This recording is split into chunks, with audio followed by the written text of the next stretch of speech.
শীত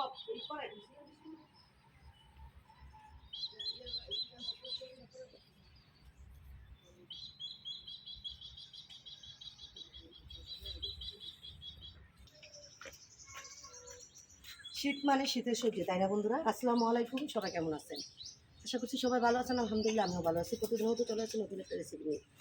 তো শীতের সিজন মানে ফুলকপি, সিম, এই শীতের কিছু সবজি। তো আজকে আমি এই যে সিম রান্না করব, আলু, টমেটো, সিম দিয়ে, এই যে রুই মাছ দিয়ে। তো রান্নাটা আমি কীভাবে করি সেটাই আপনাদের সঙ্গে শেয়ার করব।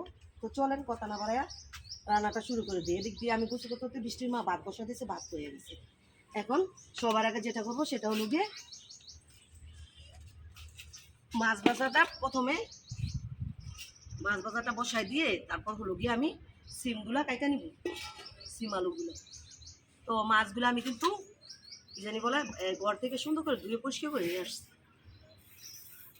আমি যেটা করবো সেটা ওই যে মাছগুলো একটু ভাজা বসাই দিয়ে নিই। দিয়ে দিয়েছি প্রথমে এই যে লবণ, দিয়ে দেবো মরিচের পাখি, দিয়ে দিলাম হলুদের পাখি, দিয়ে দেবো একটু ধনিয়া পাখি। এগুলো ভাজার জন্য দিয়ে দিই কড়াইয়ের মধ্যে তেল। প্রথমে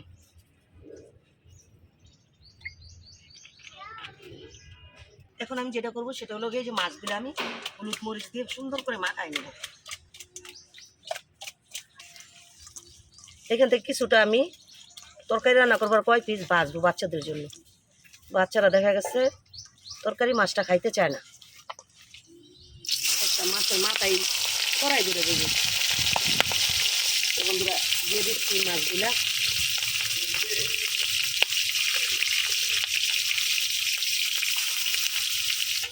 বন্ধুরা এখন যেটা করবো সেটা হলো গিয়ে এই যে সিমগুলা কাইটা নিব। মাছগুলো তো ভাজা বসায় দিচ্ছি, এখন সিমগুলা কাইটা ই করে নিব।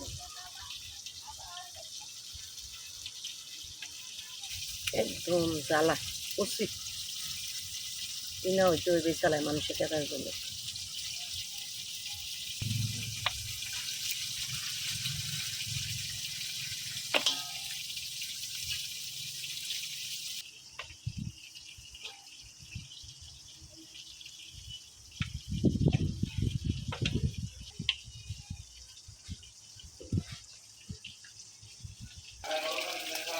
বন্ধুরা তরকারি করতেছে এই ফাঁকে এই যে মাছগুলো তুলতে দিই। মাছগুলো এক সাইড ভাজা হয়ে গেছে, দেখেন একটা সুন্দর করে এক সাইড ভাজা নিলাম।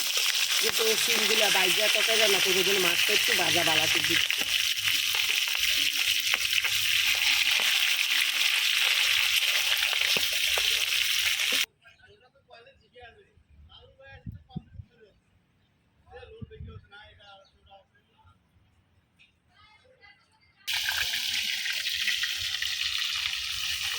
মাছ নামাই দিব, মাছ হয়ে গেছে।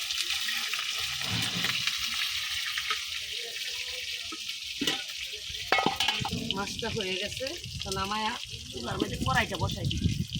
আর এই ফাঁকে আমার সিমটা হয়ে গেছে, আলুগুলা কেটে নিতেছি। সিম কাটা হয়ে গেছে।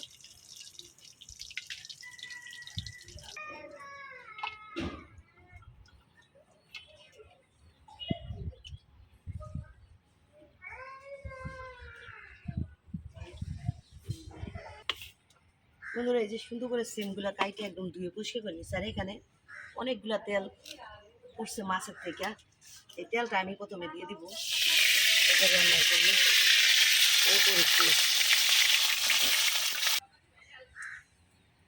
তো তেলটা আমি দিয়ে দিলাম।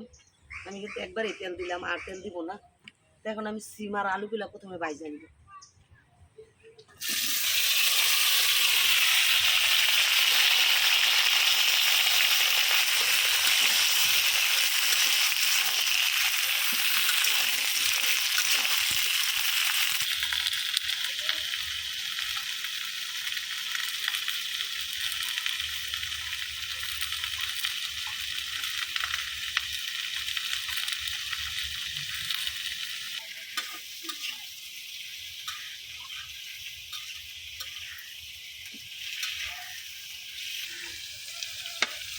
বন্ধুরা এখন আমি টমেটোগুলো একটু ভাজা নিব। সিমগুলো প্রায় ভাজা ভাজা হয়ে গেছে, টমেটোটা একটু হালকা ভাজা নিই।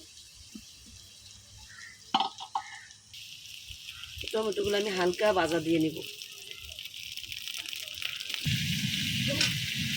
বন্ধুরা টমেটোগুলো ভাজলাম, এখন সিম আলুগুলো আবারও একটু ভালোভাবে ভাজা নিলাম। এখন দিয়ে দিব হলো গিয়ে পেঁয়াজ কুচি,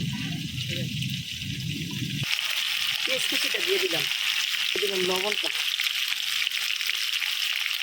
দিয়ে দিব ধনিয়ার পাতি, দিয়ে দিলাম হলুদ পাতি, দিয়ে দিলাম মরিচ পাতিটা, আর এখন দিয়ে দেবো একটু সামান্য পানি মশলাটা কষানোর জন্য।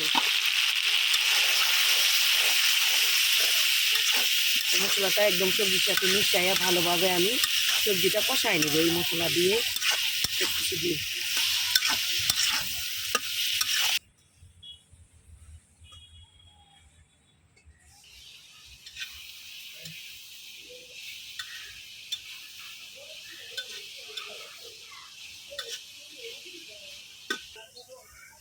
বন্ধুরা দেখতে তো পাইছেন তরকারিটা বাইরে ফেরা কষাই নিচ্ছি, তো এই যে দেখেন তরকারিটা আমার সুন্দরভাবে বাটা বাটা করে নিচ্ছি, তেলের উপরে উঠে যাচ্ছে আর তেল ছেড়ে দিচ্ছে, এখন কোনো আর নেই। তো এখন দিয়ে দিব হলো গিয়ে জলটা,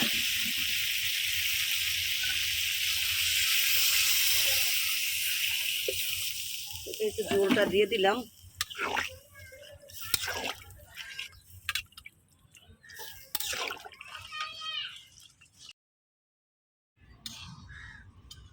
বন্ধুরা এই যে দেখেন তরকারিতে বলক চলে আসছে, এখন যেটা করবো সেটা হলো গিয়ে যে মাছগুলা দিয়ে দিব। বলক চলে আসছে, মাছগুলা দিয়ে দিব প্রথমে।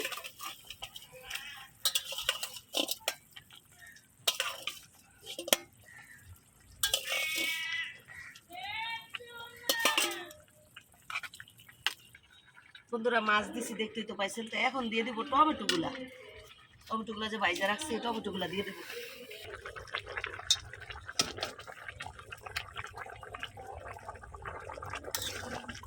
এখন আমি আবারও ঢাকনা দিয়ে রেখে দেবো। বন্ধুরা এই পর্যায়ে দিয়ে দিব তরকারিতে কাঁচামরিচগুলা, কাঁচামরিচও দিব, ধনিয়া পাতাও দিব। শীত মানেই তো কাঁচামরিচ ধনিয়া পাতা বেশি বেশি, তো এখন এই যে ধনিয়া পাতাগুলো দিয়ে দিব।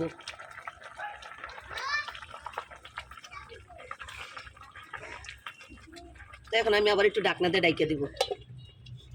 ফাইনালি বন্ধুরা এই যে কি বলে এটারে, সিম আলু দিয়ে টমেটো দিয়ে রুই মাছের তরকারি রান্না করে ফেললাম।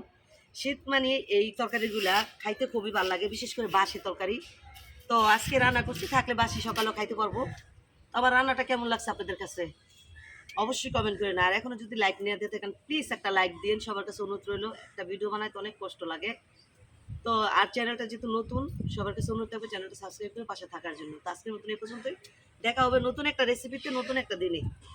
তো সবাই ভালো থাকবেন, সুস্থ থাকবেন, আল্লাহ হাফেজ, আসসালামু আলাইকুম।